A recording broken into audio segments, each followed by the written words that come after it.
Alors merci pour l'exercice qui est un exercice beaucoup plus intéressant que ce qu'on me demande souvent sur BFM ou dans d'autres médias, à savoir que là on va essayer, vous m'offrez le temps nécessaire pour prendre de la hauteur.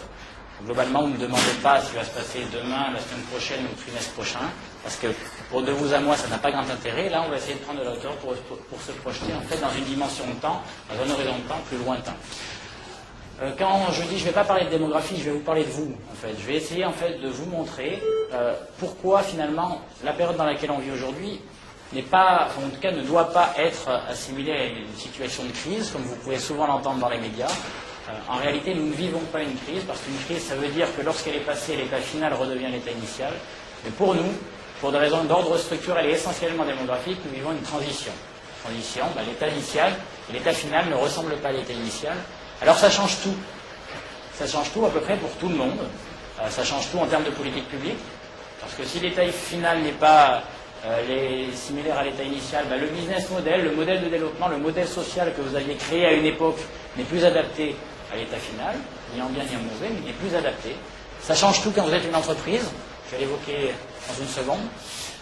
Ça change tout pour les entreprises, parce que globalement, là aussi, le business model, la business stratégie que vous avez choisi de mettre en place il y a un certain nombre d'années, et chaque année, vous n'aviez qu'à répercuter et recommencer, je dirais, et retravailler sur cette business stratégie-là. Il y a là aussi, globalement, si vous êtes en transition, il va falloir la repenser. Super, merci.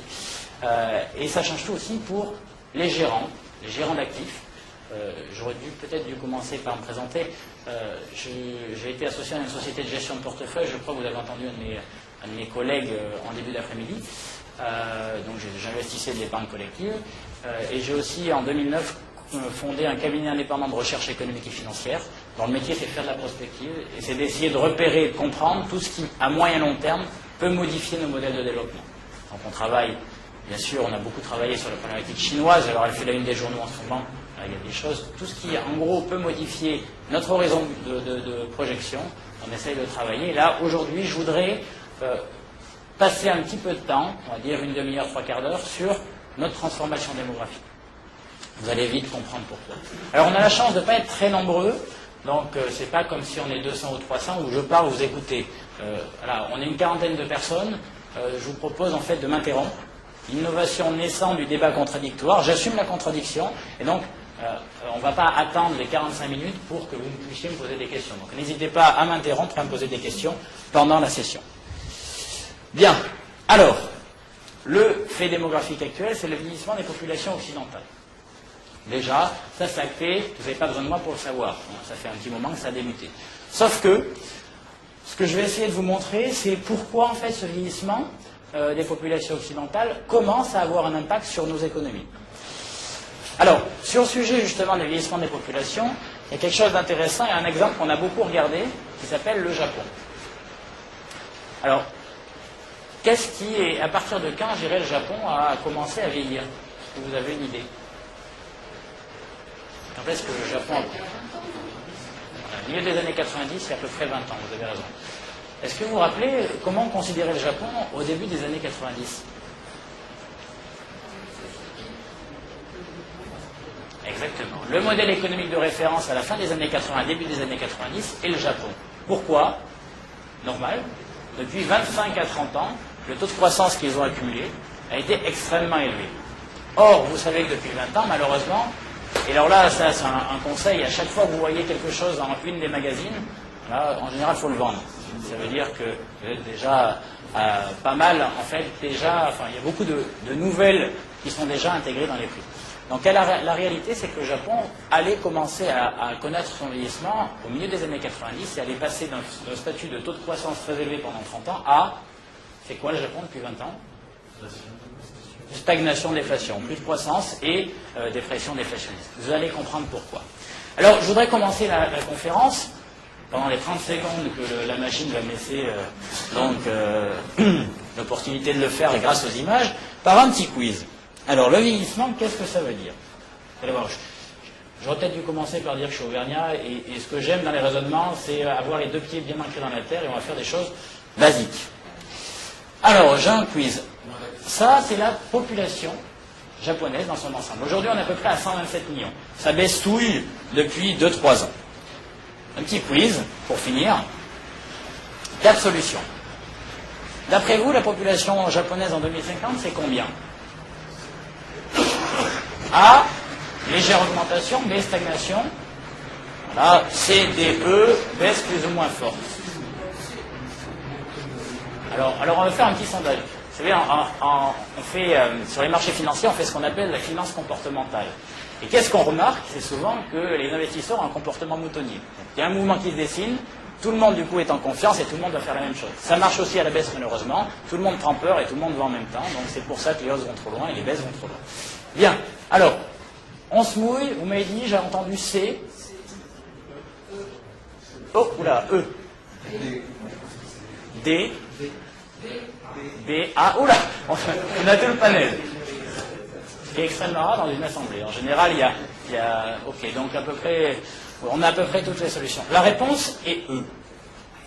Alors, les prévisions ne sont pas de PrimeView, ne sont même pas du FMI, qui parfois en fait et parfois se trompe, mais sont celles du ministère de la Santé au Japon. Qu'est-ce que ça veut dire? Ça veut dire qu'en 2050, la population japonaise, elle reviendra à peu près à son niveau de 1950. J'ai une question. Est-ce que vous croyez qu'une économie qui passe d'une population de 130 millions d'habitants à 80 millions d'habitants crée aussi facilement autant de richesses? Là, c'est la projection des Japonais par rapport à eux-mêmes et par rapport à ce qu'ils ont fait jusque-là. Alors juste, et après je vous donne la parole, mais vous avez raison, 2050 c'est trop loin, parce que j'espère qu'on sera revu d'ici là déjà, et toute prévision qui va au-delà de 2025-2030, voilà, peut paraître, voilà, tout ça n'est pas certain. Après, en démographie, l'avantage, c'est qu'on a une forme de résilience, une forme d'inertie, qui nous permet de voir clair, parce qu'on sait exactement combien de bébés sont nés il y a 45 ou 55 ans, et donc d'avoir une vision relativement précise de ce que seront nos sociétés à 10-15 ans. Parce que les flux en jeu, de toute façon, et même les flux migratoires, ne seront que l'épaisseur du trait par rapport à l'évolution de la démographie. J'ai deux questions. Non.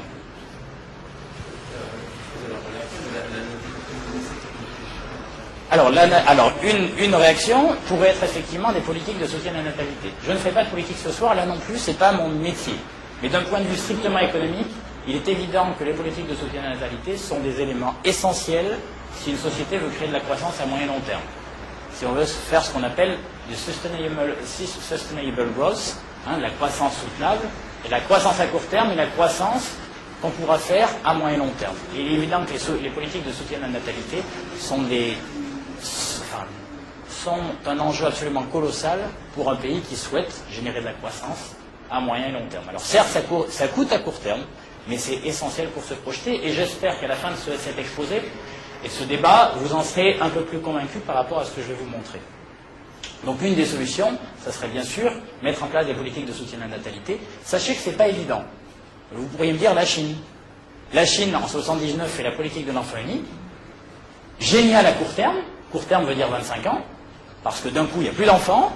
Le temps, en fait, que les gens vieillissent et deviennent des seniors inactifs, ils vont mettre 25 ans à le faire. Et donc, vous avez une population potentiellement au travail gigantesque, avec des queues de distribution pour les enfants et les seniors. Génial. C'est-à-dire que 25 ans plus tard, c'est plus le cas, et vous vous retrouvez avec des pyramides des âges qui vont commencer à créer des problèmes chez les émergents à horizon dans 5 à 10 ans, sur des problématiques démographiques. Alors, si je vous dis ça, c'est pas tellement pour vous parler de la politique de l'enfant unique et de ses conséquences à moyen terme sur l'économie chinoise, c'est pour vous dire que depuis, ils se bougent. C'est-à-dire qu'ils ont bien constaté que le taux de natalité en Chine était tombé. Est-ce que vous savez à combien il est situé aujourd'hui dans les villes comme Pékin ou Shanghai? Pardon? Taux de natalité inférieur à 1. C'est-à-dire que, à aujourd'hui, et malgré les nouvelles politiques de soutien de la natalité, le fait est qu'on ait un immobilier très élevé et des problématiques actuelles dans ces villes avec une dislocation de la situation familiale, fait que même lorsqu'on met en place des politiques, il y a de la résilience et le temps qu'elle fasse effet, ça met du temps. Donc, effectivement, à moyen long terme, la première des choses, c'est des politiques de ce type pour réagir face à un vieillissement et in fine à une contraction de sa population, mais de manière évidente, ça met du temps. Oui. Alors, ça dépend lesquels. Alors là, pour le coup, on a un petit peu de...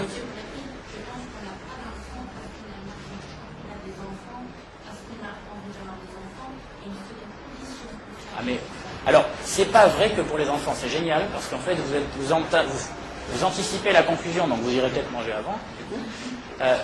l'idée, effectivement, c'est qu'une politique efficace, quelle qu'elle soit, que ce soit dans le domaine de la natalité ou dans la réforme du code de travail ou dans les conditions qu'on va créer autour des entreprises, le seul objectif, c'est créer les conditions d'expression d'un potentiel. Vous avez raison, et vous allez le voir, avant la consommation, il y a le désir. Et après, se pose la question de la solvabilité. Et donc, la vraie question est celui-ci. Il ne faut pas rêver dans des politiques et dans des sociétés qui évoluent et qui deviennent de plus en plus modernes avec des taux d'emploi des femmes qui montent, des situations qui sont beaucoup plus actives en termes de couple. Naturellement, le taux de natalité baisse. C'est naturel, c'est vrai partout. Sauf que si vous le laissez baisser de manière naturelle et vous ne créez pas des conditions favorables pour ça, eh bien vous ne restez pas à 2 comme la France depuis un certain nombre d'années, mais vous tombez à 1. Et 1, ça donne ça. Il ne faut pas mettre en place des politiques de soutien à la natalité, enfin, après vous faites comme vous voulez, mais pour idéologie. Moi, j'ai rien pour ou contre. Mais ce que je vous dis, c'est que ça générera des problèmes à la création de richesse dans nos pays. Donc c'est pour ça qu'il faut le faire. Vous avez raison. Au départ, il y a d'abord le désir, ensuite il y a les conditions d'expression de ce désir en acte réel. Et c'est aussi vrai pour la consommation. Oui. Cette courbe-là, c'est uniquement elle est la conséquence de la... Alors, l'avantage, c'est vu que le Japon est très fermé et tient à sa fermeture, c'est que ça, c'est la conséquence des Japonais par rapport aux Japonais. Donc ça, c'est la conséquence de la baisse du taux de natalité et de l'allongement de la durée de vie. C'est tout, effectivement. Il n'y a pas eu de guerre entre-temps, en fait, au Japon, susceptible de créer un choc dans ce type de courbe. Alors ça, c'est le Japon. Alors maintenant, ce que j'ai envie de faire, c'est vous faire un petit panorama mondial, sinon on est ensemble jusqu'à demain matin, donc je vais avancer un tout petit peu. Alors on a fait, pour vous, une petite évaluation, à aujourd'hui, 2015, de l'état du vieillissement dans les différents pays du monde. Donc en jaune, vieillissement léger, donc vous commencez à rentrer dans un statut qu'on peut appeler de vieillissement léger. Le ratio est simple, c'est le ratio de dépendance. Plus de 65 ans sur 20-65 ans. Voilà, bleu foncé, rouge. Et donc ça, c'est de vieillissement léger, vieillissement chronique. Alors à date, aujourd'hui, vous avez un pays rouge qui est le Japon, qui est le premier à avoir commencé à vieillir au milieu des années 90. Et vous avez l'Europe. L'Europe qui commence à vieillir, avec 2 statuts, la France qui commence simplement légèrement à vieillir, et des pays comme l'Allemagne ou l'Italie qui sont sur un stade un peu plus avancé. Ça, c'est aujourd'hui. Aujourd'hui, c'est bien, mais ce n'est qu'une photographie. Donc, on a regardé ce qui va se passer demain, en termes de vieillissement. Donc, qu'est-ce que vous constatez? Alors, malheureusement, en démographie, quand vous avez la pole position, vous la gardez. Donc là, le Japon reste rouge, restera rouge, et aura bien du mal, en fait, à changer de couleur, à horizon, en tout cas, prévisible. L'Europe intensifie son vieillissement. Donc, vous avez des pays comme l'Allemagne et l'Italie qui, elles, atteignent un degré plus avancé, en fait, de vieillissement. La France également. Et vous voyez apparaître des pays anglo-saxons qui vieillissent globalement moins vite, en fait, que les pays européens. Alors ça, c'est demain. Alors après-demain, pour se faire plaisir, l'Europe rougit, voilà, de manière assez attendue. Ça qui est intéressant. Quand on parle du Japon, ne nous comparons pas au Japon d'aujourd'hui. Ça n'a strictement aucun intérêt. Par contre, nous pourrions nous comparer au Japon d'il y a 20 ans, date à partir de laquelle il a commencé à vieillir. Et ça va être intéressant. Parce que le Japon a apporté des solutions à un problème que nous commençons à connaître. Ce type de solution l'amène dans une direction, et nous avons le choix, en fait, soit de suivre cette direction-là, soit de faire autrement. Et c'est intéressant parce qu'au départ, ils subissent en fait le même processus que nous sommes en train de connaître, à savoir le vieillissement de l'ensemble de notre continent. Alors, derrière, vous voyez quoi? Vous voyez des pays comme la Chine ou la Russie commencent à vieillir. Et enfin, 2045, vous avez à peu près l'ensemble du monde. Donc c'est un processus de transition démographique. Nos sociétés seront plus vieilles, point. La seule question, c'est que vu qu'elles commencent en fait à vieillir concrètement, avec des corps de population et des rapports de force dans cette pyramide des âges qui changent, c'est comment nous nous adaptons à cette nouvelle situation. Ni meilleure, ni moins bonne, simplement différente. Et la question de fond, c'est nous vivions sur des business models et des modèles de développement adaptés à une pyramide des âges qui était celle des années 60-70. Elle sera fondamentalement différente demain, et qu'est-ce qu'on fait pour s'y adapter? Alors, la conséquence en fait de ce vieillissement. Voilà, je ne suis pas démographe, je suis un utilisateur de données démographiques. Alors, premièrement, ça c'est pour contrecarrer un peu ce qu'on entend beaucoup dans les journaux. On vous fait souvent miroiter le Père Noël. Alors, dans notre société, il existerait un Père Noël, et quand ça ne va pas chez nous, c'est simple, on n'a qu'à aller voir ailleurs. faut aller chercher la croissance là où elle se trouve, avec les dents ou pas d'ailleurs, pour aller compenser notre faiblesse interne. Alors j'aimerais juste remettre les choses au clair, parce qu'un des problèmes des médias, et je leur parle à peu près quotidiennement, c'est qu'on vous envoie des informations sur un écran de télé, des informations plates, sans les mettre en relief, les unes par rapport aux autres. Alors qu'il y a des informations importantes et d'autres qui le sont moins. En ce qui concerne la richesse qu'on crée dans nos pays, en France, en Allemagne, en Italie, aux États-Unis, au Japon, il faut avoir en tête que l'essentiel, la majorité de la richesse qu'on crée chaque année, elle repose sur quoi? Sur vous, sur moi, sur les comportements de consommateurs, sur les dépenses des ménages. C'est globalement 2/3 de la richesse qu'on crée dans tous les pays riches. Si vous ajoutez à cela vos comportements d'investisseurs, puisque certains d'entre vous donc, ont des sociétés, donc vous obtenez 85% du total. Donc tout ça n'est dépendant de quoi? De vous, et de vos comportements et de votre projection en fait dans l'avenir. Donc si je dis ça, c'est parce qu'on vous manipule. Enfin, et je donnais une conférence devant une centaine de chefs d'entreprise hier midi sur la diversification nécessaire et l'exportation, et le fait d'aller chercher la croissance où elle se trouve. Oui, bien sûr, mais il faut la prendre pour une société, pour ce qu'elle peut vous apporter. La balance commerciale, par exemple, des Allemands, pays modèle véritablement dans les exportations, cette capacité à aller chercher la croissance ailleurs, c'est combien à peu près du PIB, vous avez une idée? 5%. 5% du PIB, alors qu'on est face à un pays qui est extrêmement exportateur. 5% par rapport à 100% et par rapport à la consommation des ménages, c'est l'épaisseur du trait. Donc oui, ça peut aider, mais voilà, le véritable outil pour faire de la prospective économique, c'est déjà se comprendre soi-même et comprendre l'évolution des comportements de nos concitoyens, qu'ils soient ménages ou entreprises, et créer les conditions d'expression du potentiel des deux. Un ménage, ça consomme, un entrepreneur, ça investit. Voilà. Et l'objectif d'une société, c'est a priori créer les conditions optimales pour que les deux fassent leur job, pour qu'une économie exprime son potentiel. Donc ça, c'était déjà un petit préalable à mon propos qui suit. Mon propos qui suit, là aussi, basique, si l'essentiel de notre richesse créée repose sur nos comportements de consommateurs, bien, on va essayer, si on veut faire de la prospective, et se dire quel est notre potentiel à terme, comment on peut l'anticiper. Et comme madame, je suis convaincu d'une chose, c'est que l'acte de consommation est toujours précédé par un désir. Donc la question de fond, c'est peut-on anticiper, d'un point de vue agrégé, pas individuel, le désir des populations pour un type de bien, pour la consommation, voilà, pour un type de bien plutôt qu'un autre, pour un service plutôt qu'un autre, premièrement. Et une fois que ce désir est là, qu'est-ce qu'on a dans la poche pour que ce désir se transforme en acte de consommation? Mais l'un contre l'autre. C'est-à-dire que la solvabilité, les moyens dont on dispose, qu'on a dans la poche, ce n'est que la concrétisation. Ça ne va que vous permettre en fait de concrétiser un désir initial. Donc, premier job, comment on peut anticiper ces deux paramètres? C'est d'abord le premier. Alors ça, c'est vous. Et moi, bien sûr. C'est la photographie d'un Français en fonction de son âge. Ici, vous ne reconnaissez pas, mais si, je vous assure, 25 ans, 80 ans.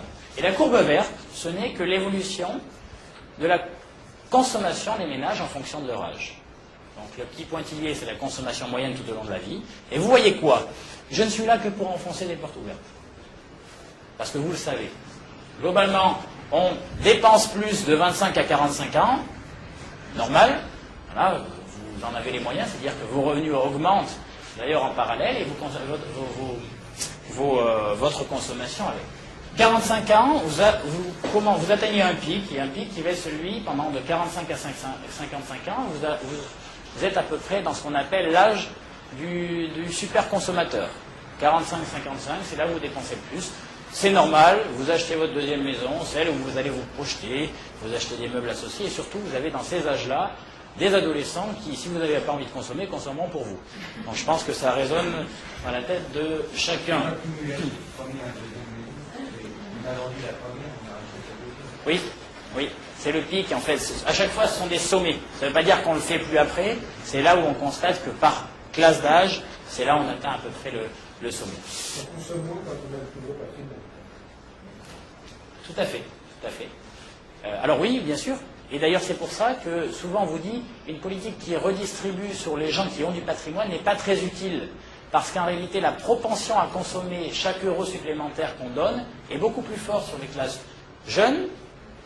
On dit souvent pauvre, c'est faux, en fait. C'est souvent plutôt des critères d'âge, parce qu'en fait, il y a un désir ou un besoin, on peut jouer sur les deux, qui va être beaucoup plus immédiat, qui va se transformer. Alors que, effectivement, quand vous avez du patrimoine, c'est du marginal.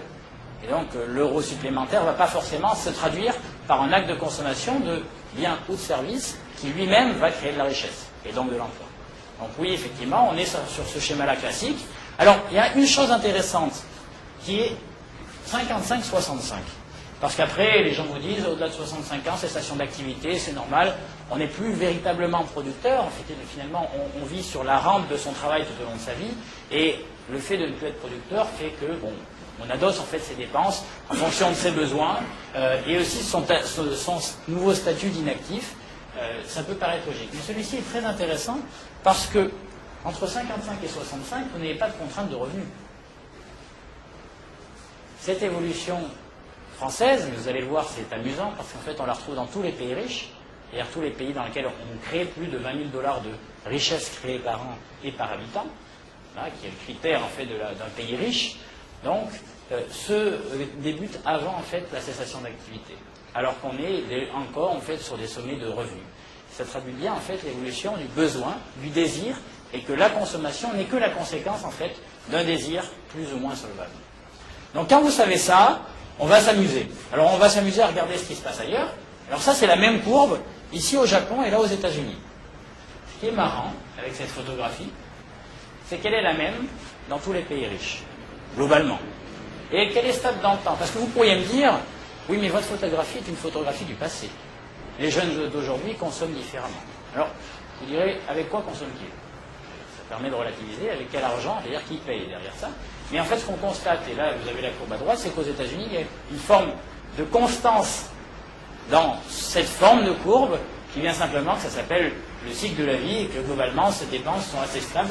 Ce qu'on peut observer, c'est que c'est simplement un décalage sur l'accélération de la baisse de la consommation autour de l'âge de la cessation d'activité, qui lui-même évolue. Mais on est sur une translation de 2, 3, 4 ans maximum. Alors, quand vous faites ça, moi qui ne suis pas très intelligent, ben on a fait de la prospective sur des choses basiques. La croissance dépend de la consommation des ménages. Ok. Dans une population, les gens qui consomment le plus sont les 45-55 ans, les top consommateurs. Qu'est-ce qu'on fait? Eh bien, on les compte. On les compte. Première chose. On pense souvent, en fait, à l'évolution de nos attentes, en oubliant de compter souvent les groupes sociaux associés. Or, un chiffre d'affaires, étant aussi patron d'une PME, donc qui fait de la production de contenu intelligent, là, je dépense ce que j'ai, et un chiffre d'affaires, c'est la solvabilité de mon client fois le nombre de clients. Et n'oublions pas de compter le nombre, potentiel, c'est important. Avant de vous montrer cette courbe, je vous préviens, un économiste, son métier, c'est vous raconter l'histoire. Donc en général, il le fait bien. Alors on va essayer justement pas de s'en servir, je ne vais pas essayer de vous raconter ce qui s'est passé, mais essayer de se servir de ce genre d'hypothèse pour faire de la prospective et se projeter. Sur cette courbe, vous voyez quoi? Vous voyez simplement l'évolution du nombre de super-consommateurs, 45-55, en jaune au Japon, en rouge aux États-Unis et en vert en Europe. Pardonnez-moi, pour l'Europe, on a fait une simplification. Vous y retrouvez en fait l'évolution de cette classe d'âge en Espagne, Allemagne, Italie et France. Vous voyez quoi ici? J'adore cette courbe. S'il fallait en retenir qu'une, c'est celle-ci que je conserverai.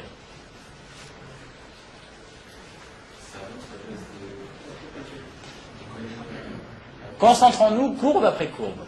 La courbe jaune, le Japon. Alors je vous ai donné un petit peu la solution. Mais vous comprenez concrètement ce que c'est le vieillissement et pourquoi il a des conséquences économiques et à partir de quand, pardon, ça baisse. C'est-à-dire qu'en fait, la réalité de la croissance du Japon, au début des années 90, vous aviez véritablement, les Japonais avaient réinventé le capitalisme. Montré en fait leur supériorité incroyable en termes de perception économique. La réalité, c'est que les Japonais bénéficiaient à cette époque-là d'un ADN démographique extrêmement porteur.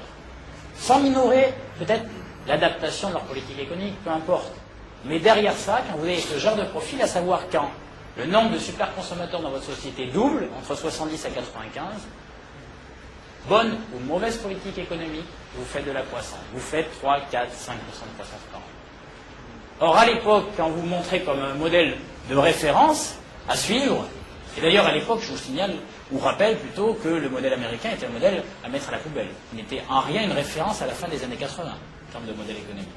Mais la réalité, c'est que les Japonais vivaient leur apogée en termes de structure population favorable à la consommation des ménages, et allaient rentrer non dans une phase d'accélération de la croissance, mais dans une phase de stagnation, et vous verrez comment, totalement anticipable au regard de la compréhension de ce qu'ils étaient et de ce qu'ils allaient devenir en termes de structure de population.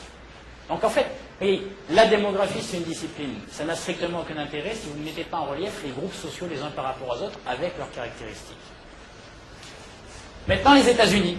Eh bien les États-Unis, quand tout le monde les vendait ici, il fallait les acheter. Parce qu'on a exactement la même courbe avec une translation de 20 ans. Doublement des top consommateurs entre 90 et 2010. Dans ces cas-là, vous faites de la croissance. Vous en faites 3%, 4%, 5% par an. Petit aparté, l'Europe. L'Europe, et de toute façon, l'Europe, finalement, on aime bien parler de modèle européen, mais on n'est pas un modèle extrême. On est toujours un peu au milieu. On n'est jamais très bon, jamais très mauvais non plus. Et donc, ça se lit ici. D'ailleurs, on a à peu près la même forme que les États-Unis, seulement moins fort. Alors, ça doit vous mettre du baume au cœur. Parce que pendant 20 ans, où on a entendu dans les journaux, les Européens sont mauvais parce qu'on est infoutus de faire la même croissance que les États-Unis. Ce point de croissance qui nous manquait chaque année, peut-être qu'il vient de l'inefficacité de nos politiques publiques, peut-être.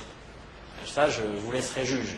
Mais quand on le met au regard, et on la met en parallèle, de cette compréhension de ce qu'était notre ADN démographique, c'est-à-dire favorable mais un peu moins, peut-être que c'était simplement l'expression de potentiel qui était moins favorable durant ce temps-là. Voilà, donc n'oublions pas ce critère qui n'est jamais évoqué et qui pourtant dessine une toile de fond de nos économies et un régime de croissance potentiel. Comment vous Oui. expliquez ce rebond aujourd'hui? Alors, ça, c'est l'euphorie des taux de croissance très élevés. C'est ce qu'on appelle un éco-boom. Premièrement, génération des baby-boomers, déjà vieillissent, et ensuite, eux-mêmes sont plus nombreux dans la société, donc font des enfants. S'ils continuent à en faire 2 par enfant, ben, vous allez avoir une réplique. Et il se trouve que les 45-55 ans qui rebondissent sont ceux qui ont été dans le temps des taux de croissance de 6, 7, 8% par an, à savoir des temps d'euphorie. Donc vous avez, une population susceptible de faire des enfants qui est plus importante dans la pyramide des âges, qui en plus a des conditions, je dirais, tout à fait favorables en termes de taux de croissance.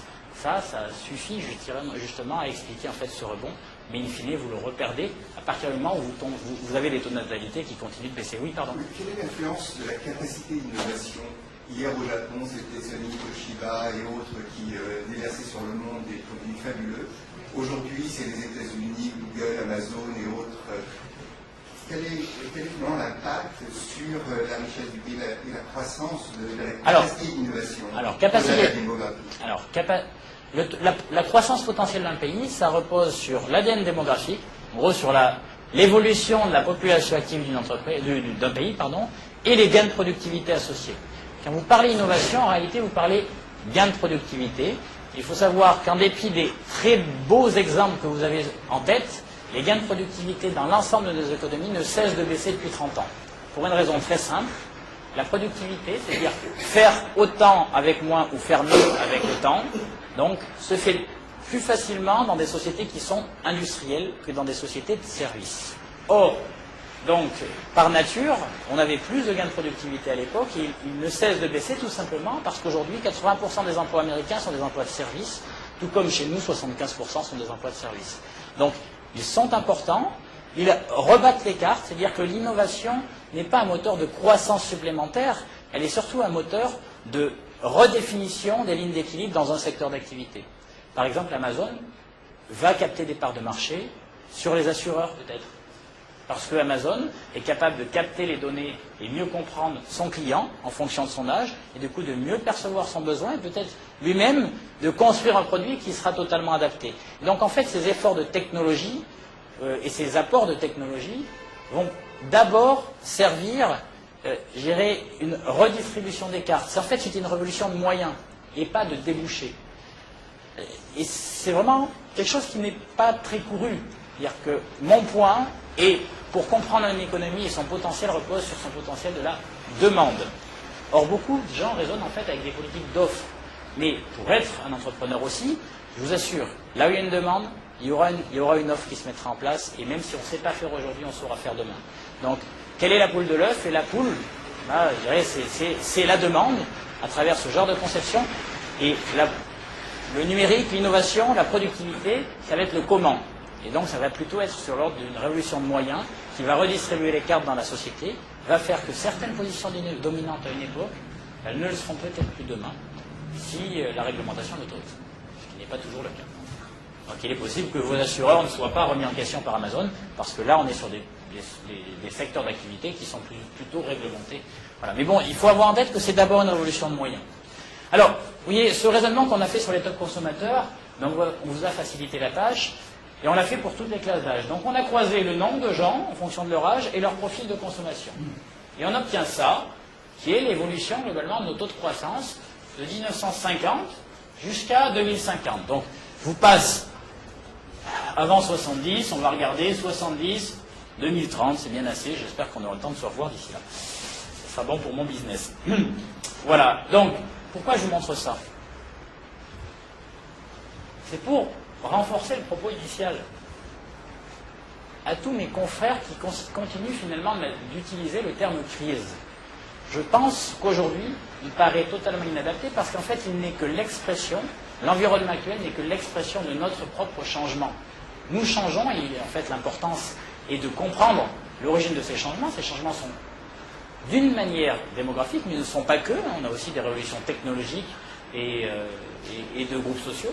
Mais ce changement-là nous mène dans une transition où l'état final, croissance potentielle finale, ici en France, n'est pas le même qu'à l'époque. Alors ça change tout. C'est vrai en France. Donc on est toujours en expansion. Mon propos n'est pas décliniste. Aucune volonté, en fait. C'est simplement vous montrer, en fait, la conséquence de notre propre évolution sur nos propres potentiels. Donc on passe sur, finalement, un monde en expansion naturelle vers un monde qui est en expansion légère où frôle la stagnation. C'est ni bien ni pas bien. C'est la résultante, en fait, de ce que nous sommes. Si vous regardez la zone euro, un peu moins bien que la France, parce qu'on l'a beaucoup loué, effectivement, notre profil démographique n'est pas le pire. Bien, donc, on est bien loin d'être les pires sur le sujet, ce qui fait qu'au niveau Europe et européen, on est sur une stagnation même plutôt négative sur ce simple aspect des choses. Si on le regarde aux États-Unis, ben, vous avez des choses qui sont simples. Expansion naturelle forte, expansion un peu plus forte qu'en Europe ou qu'en France, mais sur un niveau qui sera plus faible que par le passé. Et au Japon, alors on l'a fait pour vous faire plaisir, mais globalement, je ne suis pas hyper pro-Japon. J'espère que vous n'avez pas vendu du Japon tout récemment. Bon, ça va. Parce que j'ai du mal en fait à avoir le bout du tunnel sur une population qui décroît de cette manière-là et qui n'a rien fait pour enrayer la machine. Et il se trouve quand il y a trop d'offres versus une demande contrainte, qui n'augmente plus, et vous rentrez dans un scénario déflationniste, parce qu'en gros, la demande, il y a trop d'offres par rapport à la demande, et le prix n'est que la résultante entre l'offre et la demande.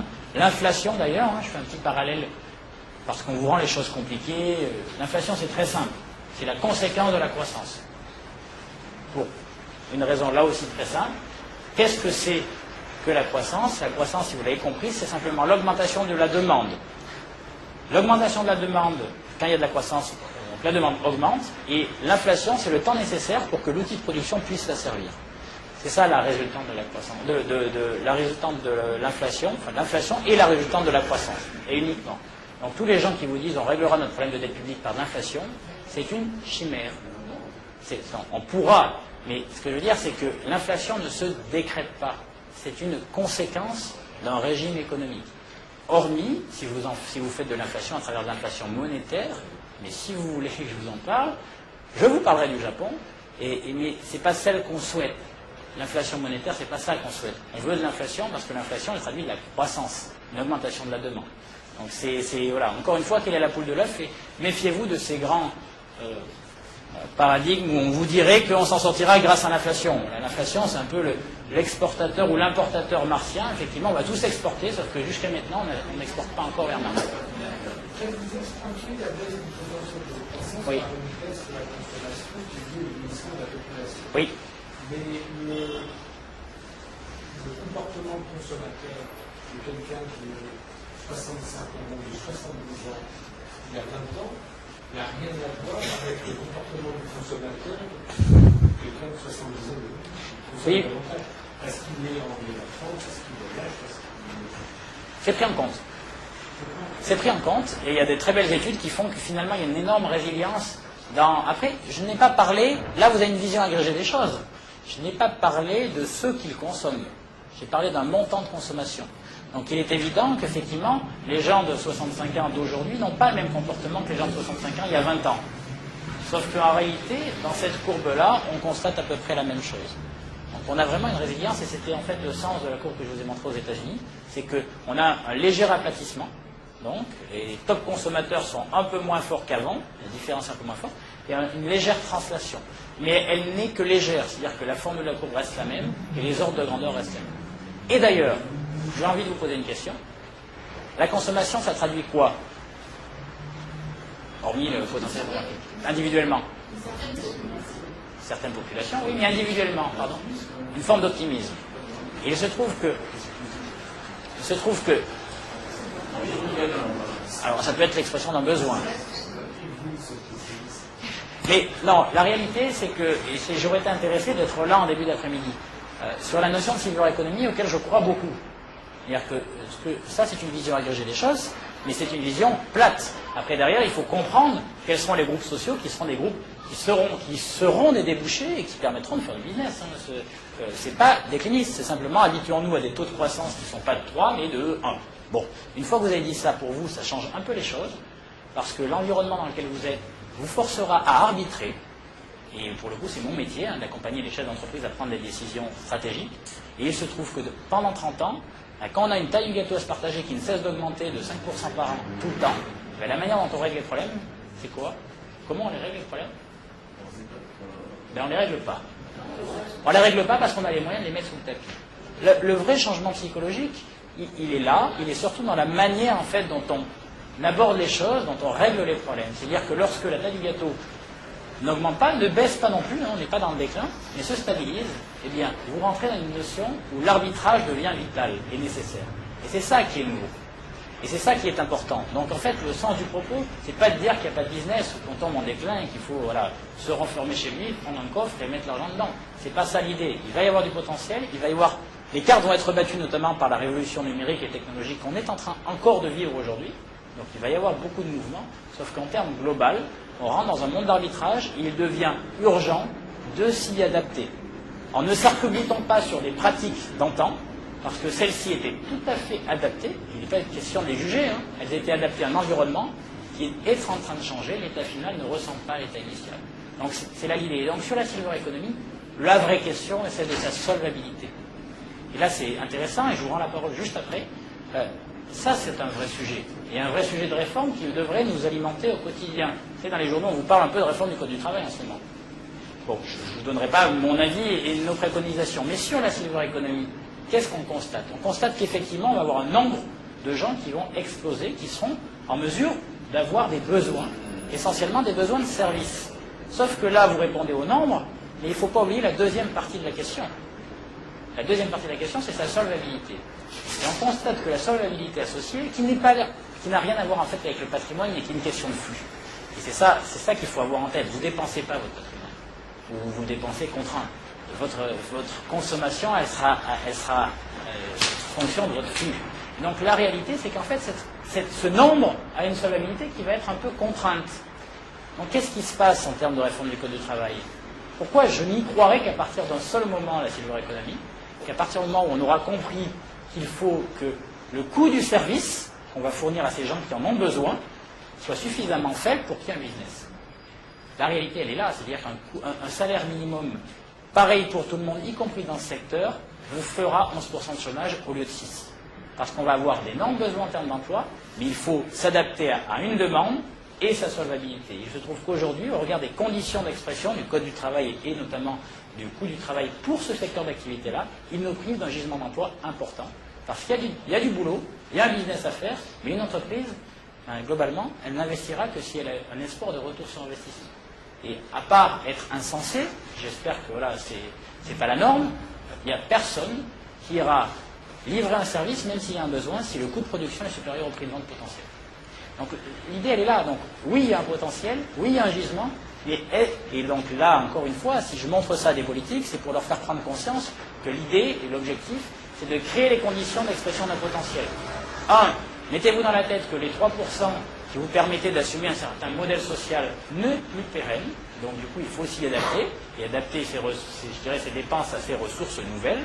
Et 2, comprenez de manière plus fine l'évolution des groupes sociaux, au regard de ce qu'on est en train de vivre, et créer les conditions d'expression de ce potentiel. C'est tout simple. Sauf que pour arriver à ça, il faut avoir des arguments. C'est ce qu'on essaye de vous donner, en tout cas que j'essaye de vous donner ce soir. La réalité, c'est qu'aujourd'hui, on passe finalement, et on est peut-être en train de vivre une révolution, celle de la fin de la standardisation, vers l'ère de la customisation. C'est-à-dire, en gros, le produit et le service qui va être totalement adapté en fait, à la demande, notamment via la révolution numérique. C'est pareil en termes de code du travail et de charges sociales et fiscales. Ça s'entend. Aujourd'hui, je vous donnais l'exemple tout à l'heure, vous devriez avoir des statuts TPE, PME, grande entreprise. Parce que la réalité, c'est qu'une TPE du secteur financier comme la mienne, ou une PME plutôt du secteur financier comme la mienne, a bien plus à voir avec une PME d'un autre secteur d'activité qu'avec une grande entreprise de mon secteur d'activité. Premièrement. Donc il faut des statuts adaptés à la taille, parce que les potentiels ne sont pas les mêmes et les problématiques ne le sont pas. Même chose, il y a 2 considérations à avoir. Sur les 13 secteurs qui ont des mondes d'activité en France, vous en avez 5 qui sont soumis à la concurrence internationale. Oui, ils le sont. Donc eux ont besoin d'une évolution, parce qu'ils ne vivent pas dans un monde, ils vivent dans un monde ouvert où ils sont véritablement en confrontation avec d'autres. Donc pour eux, il faut créer des conditions qui soient spécifiques, qui leur donnent les armes suffisantes pour pouvoir vivre dans un monde en compétition, mais pas pour les autres. C'est-à-dire que, vous voyez, c'est qu'en fait, le monde n'est pas plat. On vit et on voit le monde, et du coup, on implémente des solutions globales pour tout le monde, alors qu'il n'est pas plat, il doit être mis en relief. Les 7 autres secteurs, ou les 8 autres secteurs, doivent être régis probablement, et ne doivent surtout pas toucher au salaire minimum. Mais en fait, ce genre de choses, elle peut aussi s'inscrire dans une forme de cohésion territoriale. On évoquait tout à l'heure la problématique aujourd'hui. Donc vous voulez le mettre en place, ce genre de choses. C'est-à-dire qu'il faut des salaires différenciés, des salaires minimums différenciés par secteur d'activité. Ça doit aussi s'entendre peut-être sur un territoire. C'est-à-dire peut-être qu'il faut loger du coup celles qui orchestreront des salaires minimums plus bas dans des zones du pays ou du territoire qui ont déjà des coûts de la vie qui sont plus bas que d'autres. C'est-à-dire qu'en fait, le monde n'est pas uniforme et l'objectif, c'est simplement de créer les conditions d'expression du potentiel de chacun. Et du coup, il faut comprendre ce qu'est chacun. Et quand je parlais effectivement de la silver economy, c'est un monde bien spécifique de service à la personne d'un certain âge. Voilà. Donc c'est tout à fait possible. J'irai même plus loin pour partir en fait du monde de la démographie. On pourrait tout à fait créer des conditions fiscales qui sont adaptées à des secteurs d'activité spécifiques. Google, Amazon, génial, c'est magique, c'est des producteurs industriels de contenu industriel, parce qu'ils utilisent votre matière et la vendent. Quand est-ce qu'ils l'ont acheté? C'est génial. C'est-à-dire que Total, il la paye, enfin il paye le pétrole qu'il va extraire. Donc normalement on paye sa matière première. Aujourd'hui c'est pas le cas. C'est-à-dire que qu'est-ce que c'est en fait le big data? C'est vous collectez, vous donnez de l'information gratuitement à des gens qui vont la mettre en œuvre et la mettre en paquet et la vendre. Donc ils créent de la richesse sans que vous êtes rémunéré, sans que vous soyez refusé.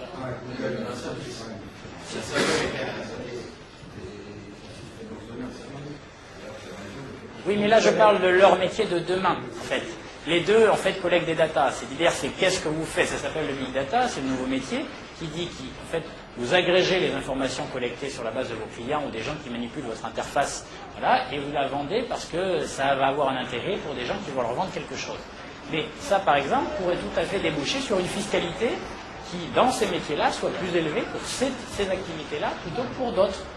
Et puisqu'ils n'achètent pas la matière première que vous leur donnez.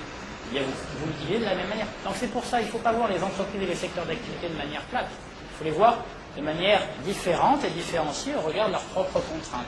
Je pense que ça, c'est aussi un deuxième aspect important à aborder. Donc, première phase de vieillissement. Moins de consommation, mais aussi plus d'épargne. C'est la bonne nouvelle. Il y a des bonnes nouvelles. En fait, la première phase, en fait, c'est bon, pas bon pour la croissance, et ça, c'est pas conjoncturel. Encore une fois, c'est là où parfois un peu fatigant d'entendre en fait du commentaire la petite semaine qui vous dit ça va mieux, ça va moins bien. En fait, il y a des toiles de fond qui subdéterminent tous ces mouvements-là, et donc la faible croissance n'est pas conjoncturelle, elle est structurelle.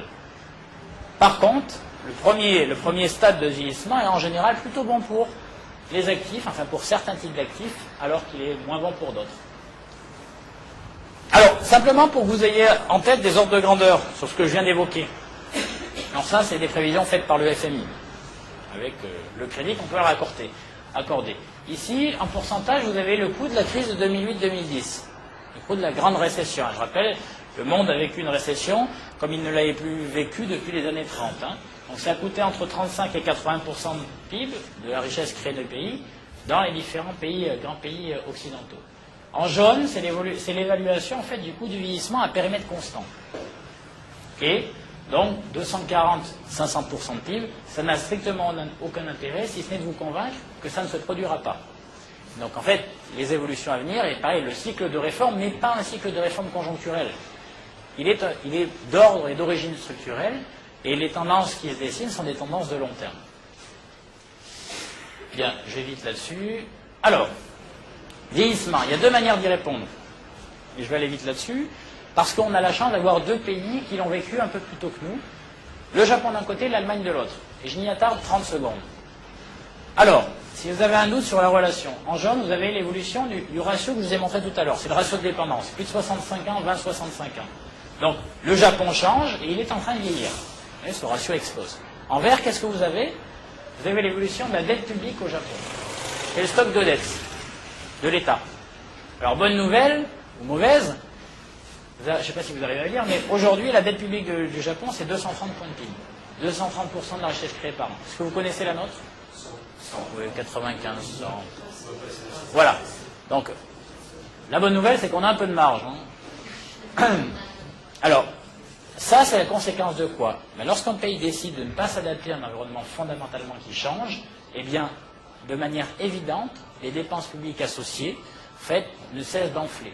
Et donc, vous êtes dans une situation où, depuis 20 ans au Japon, vous avez 8 à 10% de déficit public par an, depuis 20 ans. C'est pour ça. On peut se flageller, bon, on a 3,5, 4%, 4,5, ça va encore.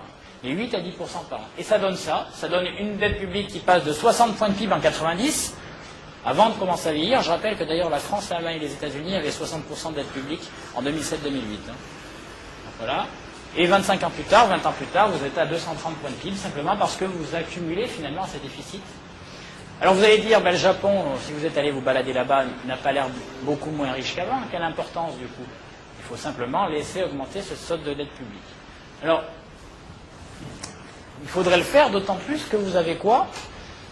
N'hésitez pas à m'arrêter, si ce n'est pas clair pour vous. Vous avez en parallèle une dette qui explose en stock, et pourtant, son coût ne monte pas. Ici, c'est les taux d'intérêt au Japon.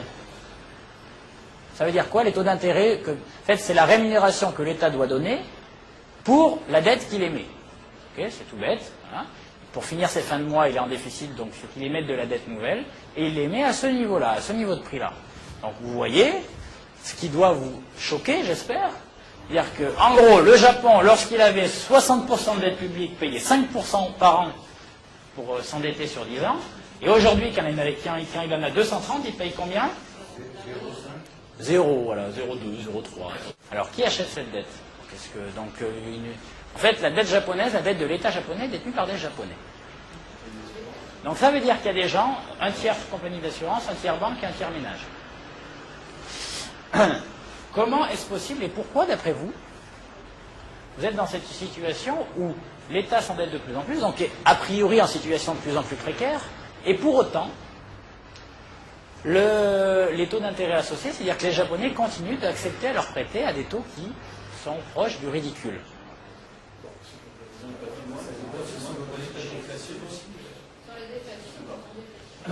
Alors, la déflation, si vous avez compris mon raisonnement sur l'inflation, la déflation n'est pas un choix, mais une conséquence d'un taux de croissance et d'une stagnation. Mais derrière, en fait, la croissance économique que j'évoquais, ou le potentiel de croissance, il y a aussi un changement psychologique globalement. On constate qu'il y a un âge clé, par rapport à l'épargne et à l'investissement, notamment, c'est aussi, bizarrement, 55 ans. Jusqu'à 55 ans, on constate que la psychologie de l'investisseur est plutôt celle de l'accumulation de capital, et à partir de 55 ans, elle est plutôt celle de la préservation optimale du capital accumulé. On regarde probablement la proximité de la cessation d'activité, qui n'est certes pas là, mais qui se rapproche, on en prend conscience, et au regard de ça, Voilà, on gère surtout en fait le patrimoine accumulé qu'on continue d'accumuler. Et en fait, les attentes sont différentes, les changent.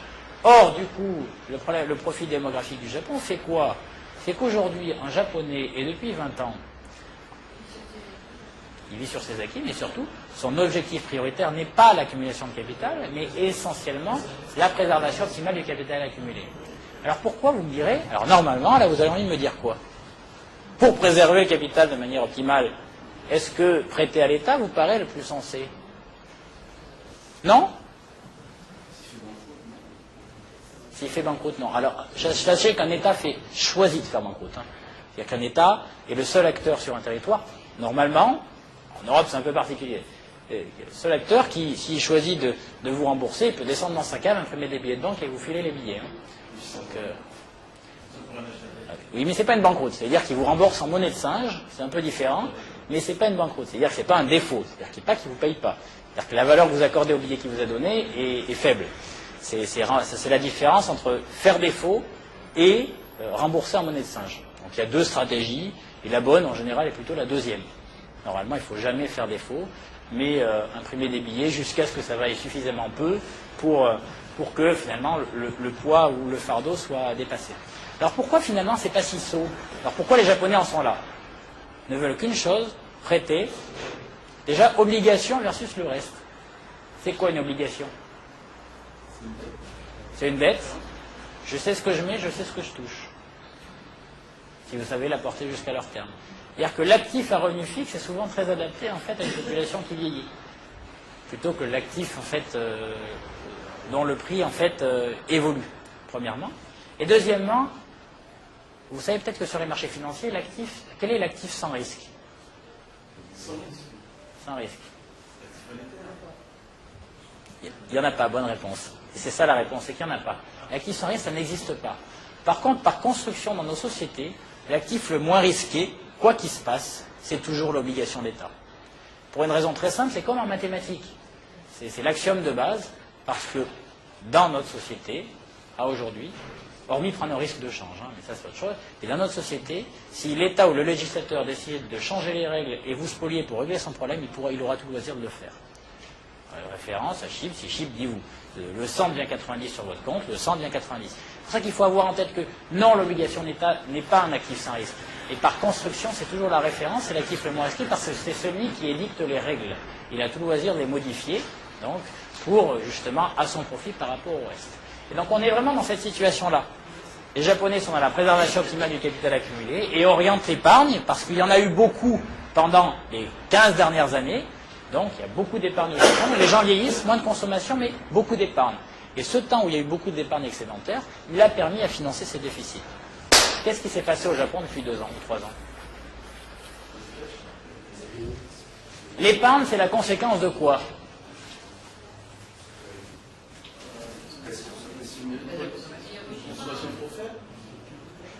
L'épargne, c'est la conséquence de quoi?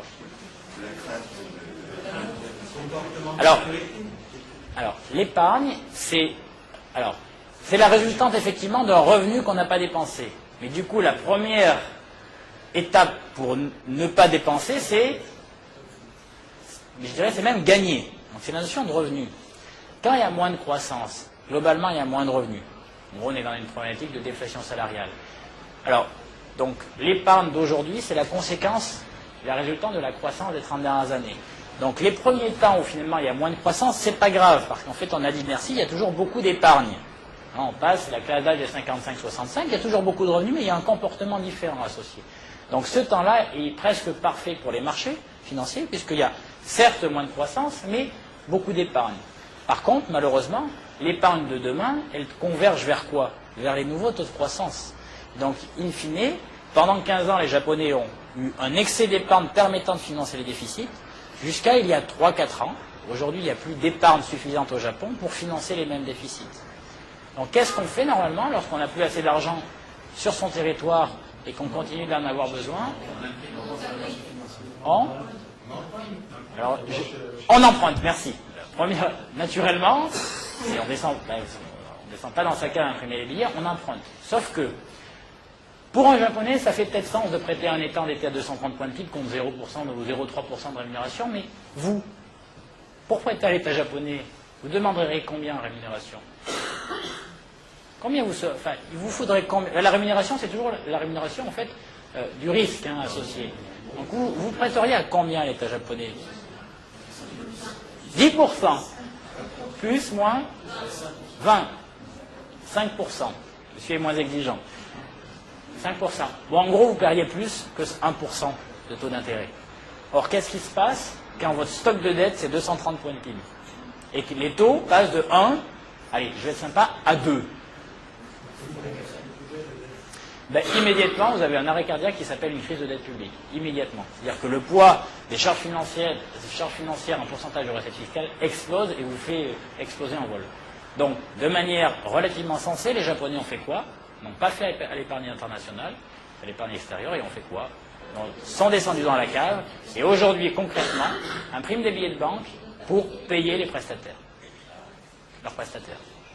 C'est pas pour redynamiser l'économie. C'est juste pour payer. Non, c'est pas pour redynamiser. C'est-à-dire que ça ne marche pas. On redynamise. Encore une fois, ça dépend quel est le constat que vous faites. Je reviens au propos initial de madame. Avant la consommation, il y a le désir. Ce n'est que la traduction du process que je vous ai démontré tout à l'heure. Cette absence de consommation et cette absence de demande. Individuellement, les Japonais, en fonction de leur âge, ils consomment comme avant. Ils ont les mêmes désirs, les mêmes besoins. Le problème, c'est que ceux qui représentent le plus sont moins nombreux au détriment de ceux qui représentent moins. Donc, aujourd'hui, c'est d'abord une problématique financière. Et ça se termine comment, ça?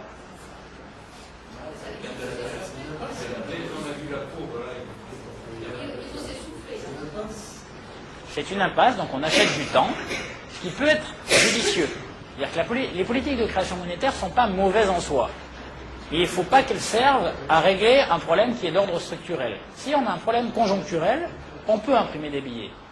On a un stock de dette qui vient d'un excès passé, on a multiplié des caractéristiques un peu vicieuses, voilà, bon. On a des excès passés, on veut les purger, ça peut être une solution. Mais si c'est pour répondre à une problématique structurelle de simplement d'évolution de ce qu'on est au regard du potentiel de consommation associé, effectivement, c'est mortel. Et qu'est-ce que c'est? In fine, la conséquence, c'est effectivement, essentiellement un problème de devise, de monnaie. Parce que qu'est-ce que c'est qu'un billet de banque? Le billet de banque que j'ai dans la poche, c'est quoi en fait?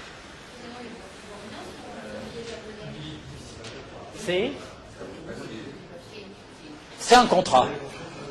C'est un contrat de confiance très concrètement, entre moi qui le possède et vous qui allez le recevoir et contre quoi vous allez me livrer un bien ou un service. Ce n'est que ça.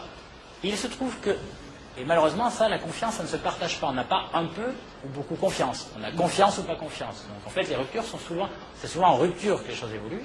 Et il va se produire à un moment donné que les Japonais qui touchent les billets qui viennent fraîchement d'être imprimés dans une banque disent pour le même service, j'en veux pas un, mais deux.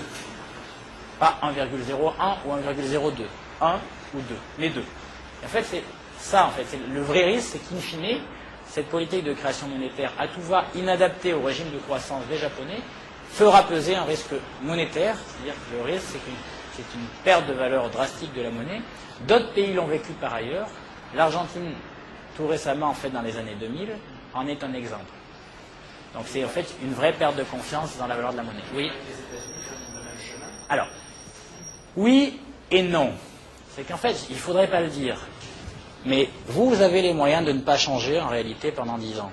Nous avons les moyens de faire le Japon, puisque nous sommes dans la situation du Japon des années 90. Sauf qu'à terme, nous n'offrirons pas un avenir sans rupture, d'ordre qu'il faudra définir, plus tard. Donc, pourquoi nous pouvons le faire? Parce que nous entrons en réalité dans cette période de l'âge d'or des 55-65, qui sont des gens qui ont de l'argent, l'épargne plus au regard de la proximité en fait de la cessation d'activité. Donc l'épargne augmente, c'est-à-dire que la taille du gâteau à se partager en termes d'épargne reste élevée. Le nombre de projets à financer, le nombre de projets d'investissement baisse au regard de la baisse du taux de croissance. Donc finalement, ça a plutôt tendance à faire monter le prix des actifs, essentiellement l'obligataire. Tout ce que je suis en train de vous dire, c'est que les taux d'intérêt à 1% ou 2%, ils seront là pour 10 ans. Ils seront là pour 10 ans. C'est écrit en fait, ce n'est qu'un processus, parce que le taux d'intérêt, si vous vous interrogez, là aussi, pareil que l'inflation, on entend, il y a un risque de crack obligataire, oui et non. La réalité d'un taux d'intérêt, c'est si vous voulez avoir une idée du niveau de taux dans 2 ou 3 ans, la question qu'il faut simplement vous poser, est-ce que vous pensez qu'aujourd'hui notre société, notre économie, avec des taux à 4%, elle crée autant de richesse qu'aujourd'hui? Est-ce que notre économie, avec un taux d'intérêt à 4%, elle créerait autant de richesse qu'aujourd'hui? La réponse est non. Si la réponse est non, ça veut dire que le taux d'intérêt d'équilibre n'est pas de 4%. Le taux d'intérêt, ne traduit en fait là aussi qu'un potentiel de croissance. Parce que si votre taux d'intérêt est supérieur avec votre potentiel de croissance, et bien in fine, vous allez démotiver tous ceux qui ont le désir d'investir. Et donc, si vous avez bien compris mon propos initial, la richesse créée, c'est de la consommation et de l'investissement. Et donc tout ça est très simple, très simple.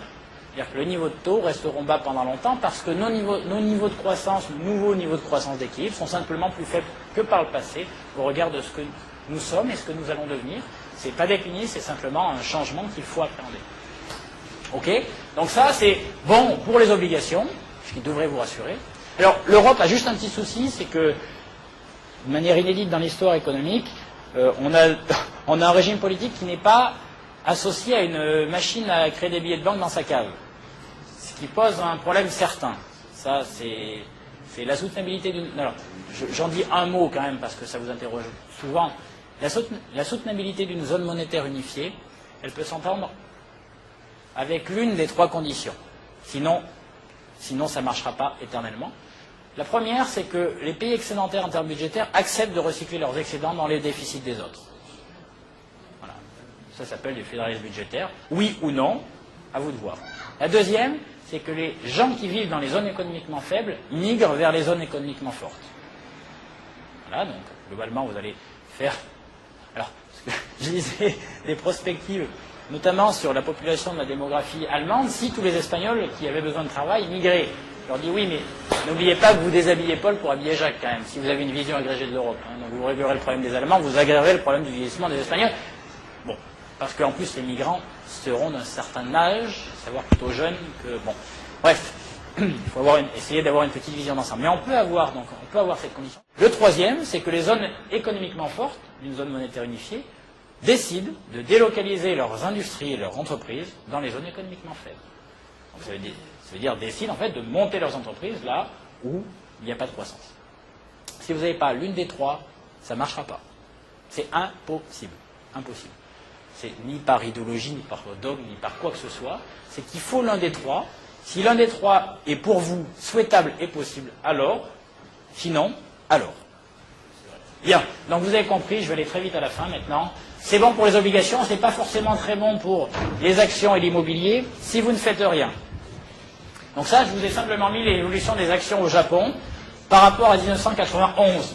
Okay, donc nous, on n'est pas là, hein, on n'était pas monté ici. Mais simplement pour vous dire que c'est pas un climat très propice. C'est-à-dire choisir choisir l'immobilité face à un changement structurel, c'est pas bon ni pour les actions ni pour l'immobilier. Ce n'est bon éventuellement que transitoirement pour les obligations. Mais on n'est pas obligé de faire comme le Japon. Donc, vous voyez, on est 55% en dessous, l'immobilier 66% en dessous. Donc là, normalement, c'est le moment du petit frisson. C'est classique. Alors, ça c'est le Japon. Donc vous avez compris, le Japon, je ne change pas, je génère du déficit public, donc de la dette publique, je siphonne globalement tout l'excès d'épargne à travers les obligations d'État, et c'est mauvais pour les actions et l'immobilier. Les Allemands ont fait autrement. Donc les Allemands, ratio dépendant des personnes âgées, ont commencé à vieillir, tout à l'heure je ne vous ai pas menti, hein, au début des années 2000. Donc un petit peu plus tard que les Japonais, mais avant nous, puisque nous on commence à vieillir là. Et qu'est-ce qu'on fait? Si vous regardez l'évolution de la dette publique allemande, elle n'a pas suivi le même chemin.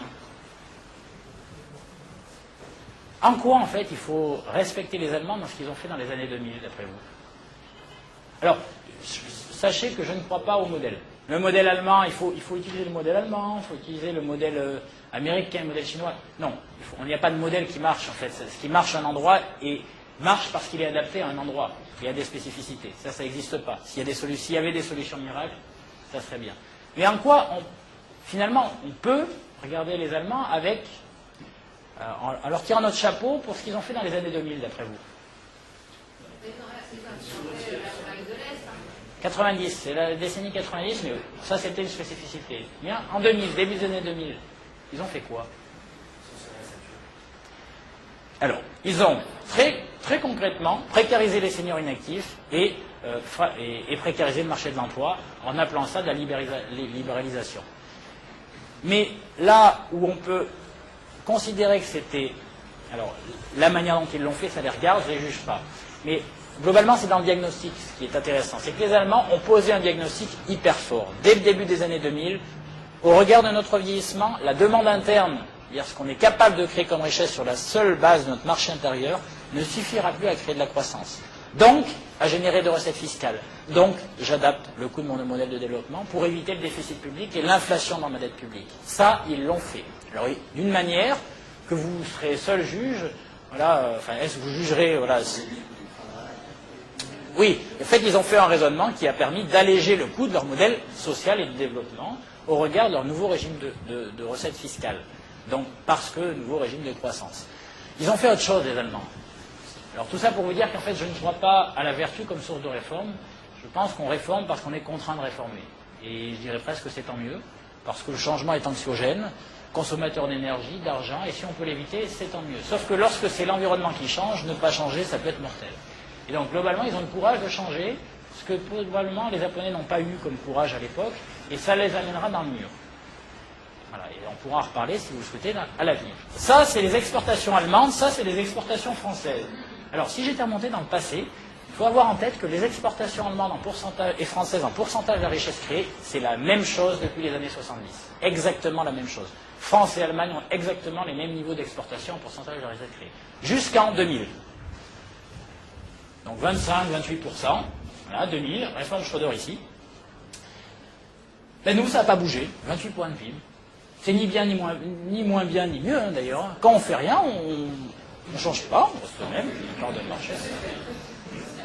Les Allemands, et ça doit être quand même porteur d'espoir, c'est-à-dire qu'on ne pourra pas suivre le modèle allemand parce que l'environnement a changé. Ils sont allés vers l'Allemagne de l'Est et vers la Pologne, ils sont allés envahir les pays. Alors, pour tout un tas de raisons, pour une double raison, mais les Allemands, en fait, les exportations allemandes sont passées de 28 points de PIB à 50 points de PIB.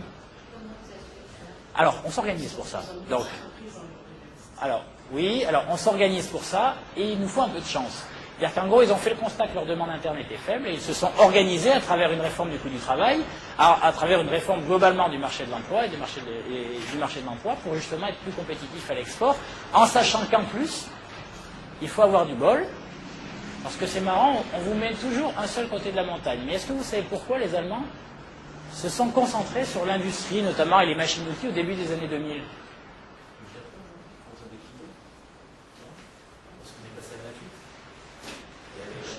Alors, ça c'est la conséquence. Parce qu'en fait, à la fin des années 90, de 95 à 2000, la plupart des pays du monde essayent, parce que Internet arrive à ce moment-là, de passer donc, et de devenir concurrentiel dans le monde de l'IT, technologie de l'information. Tous y arrivent, sauf l'Allemagne. La France, le Royaume-Uni, les États-Unis deviennent très performants dans le domaine de l'IT. Les Allemands, non. Et du coup, décident, à la fin des années 90, de se recentrer sur leur métier traditionnel, à savoir de l'industrie, lourde la plupart du temps, sur de la machine-outil. Coup de bol, 2001, il se passe quoi? Alors, il y a l'euro qui les aide. Non, c'est pas ça.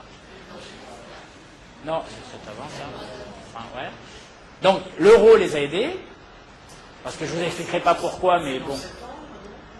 Oui, non, c'est pas ça, mais vous savez probablement pas. Mais 2001, c'est l'année dans laquelle la Chine rentre dans l'Organisation mondiale du commerce.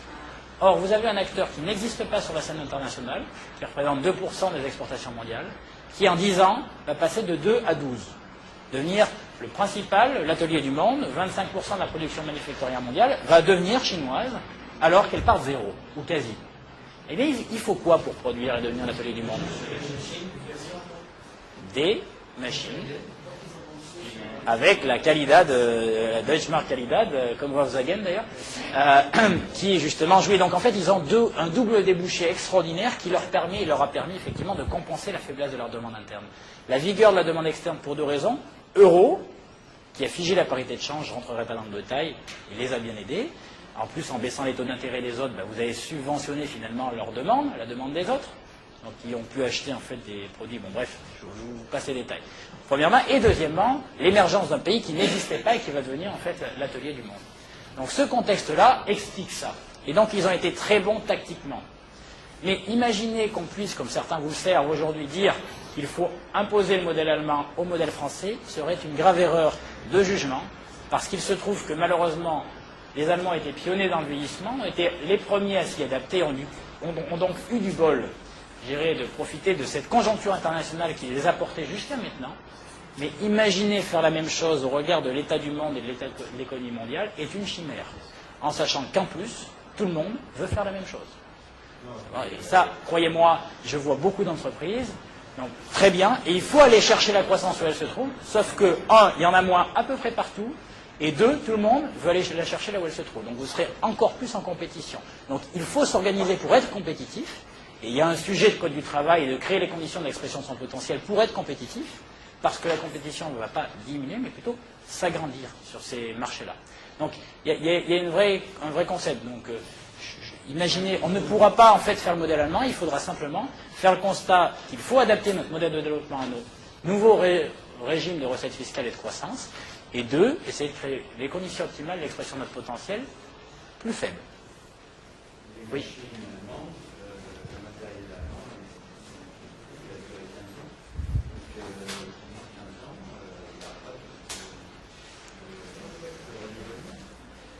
Oh.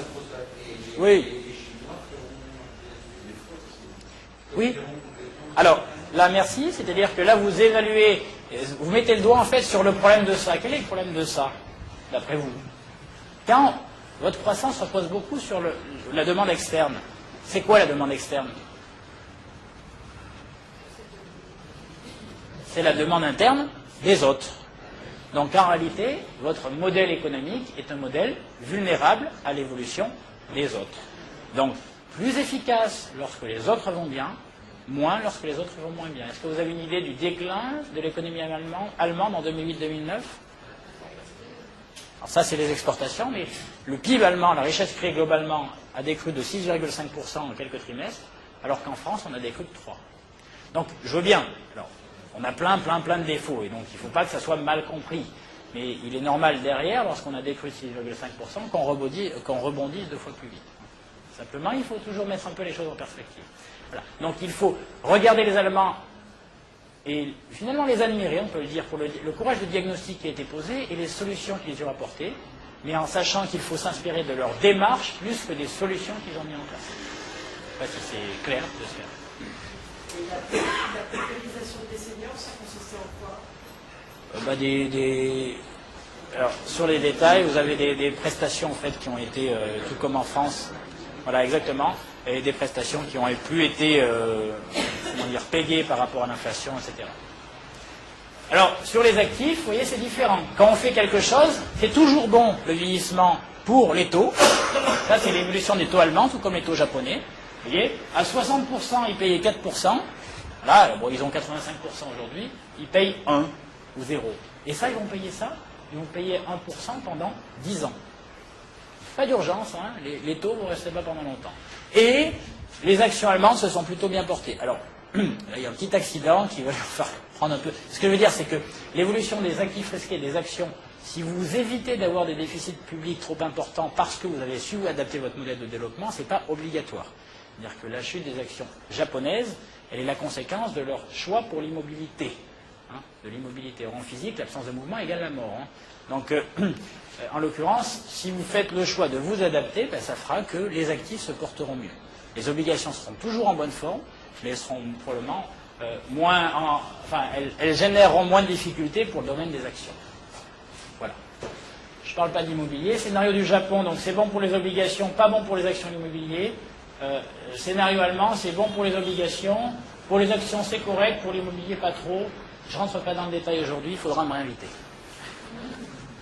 Bon, j'évite, ça j'ai déjà dit. En quoi il faut s'inspirer du modèle allemand et en quoi il est illusoire d'espérer suivre la même trajectoire. Et je ne pense pas parler du deuxième sujet, vu l'heure qu'il est. Voilà. Peuvent-elles changer la donne? La réponse est non. Voilà. Non, parce qu'en fait, ce n'est que... vous ne pourrez pas régler, via une politique de création monétaire, une transition. Si c'était une crise, vous pouvez y apporter une réponse conjoncturelle, qui est celle de « j'édicte des billets pour faciliter la tâche des gens qui ont fait n'importe quoi ». Peu importe. Il faut être pragmatique, ce qu'ont fait les États-Unis. Chapeau bas, ça marche, à court terme. Mais si c'est une réponse à un problème d'origine structurelle, et j'espère que vous êtes convaincus que ce qu'on vit n'est pas vraiment une crise, mais plutôt une transition, après l'exposé, sinon j'ai vraiment pas été bon. À partir de là, ce type de politique ne sert qu'à gagner du temps, mais en rien à régler votre problème. Il ne fait qu'acheter du temps et génère d'autres dangers. Politique de création monétaire, ça aboutit toujours à ce qu'on appelle des bulles de valorisation. C'est quoi une bulle? C'est trop d'argent par rapport au nombre de projets à financer. Ce qui veut dire que, et quand il y a trop d'argent par rapport au nombre de projets à financer, il se produit quoi? Ce qu'on appelle une mauvaise allocation de l'épargne.